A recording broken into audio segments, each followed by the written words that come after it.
if you look at how hospitality is built up now, and this is not only in the safari context, but in general, obviously, it's a huge resource consumption industry.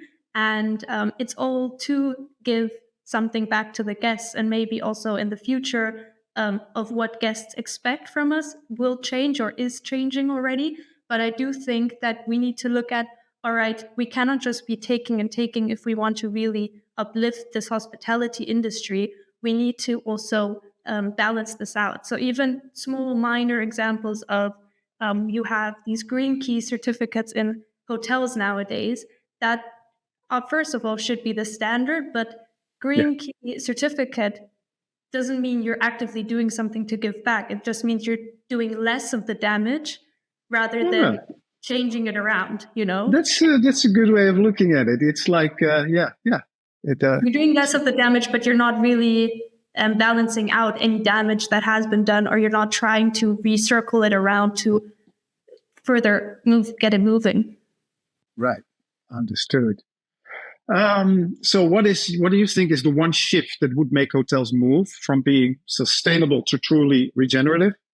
Yeah, I think the first where it all starts with is the mind shift. I think that you need to have a shift in your mindset because in the end of the day, the actions need to show.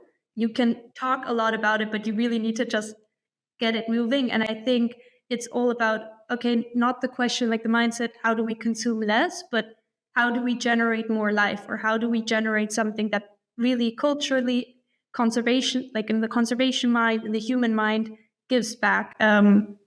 So I think that's the shift that needs to happen. And then actions need to follow up with everything that you have ongoing. And it can be small steps, think like small steps add up to the big picture rather than trying to start big. And then it oftentimes fails.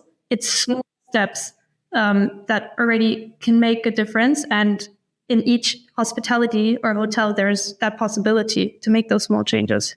Yeah, well, like they always say, start with yourself. If you start with yourself, then that is a small step to begin with, and then it's easier to follow through on that. That's what I think make it a global thing. Yeah, I agree. I think also you cannot, if you want to go fast, you can go alone. But if you really want to make a long-term impacting, like life lesson learned, you need to have a team that really understands why it's important to continue doing this and get everybody on the same page.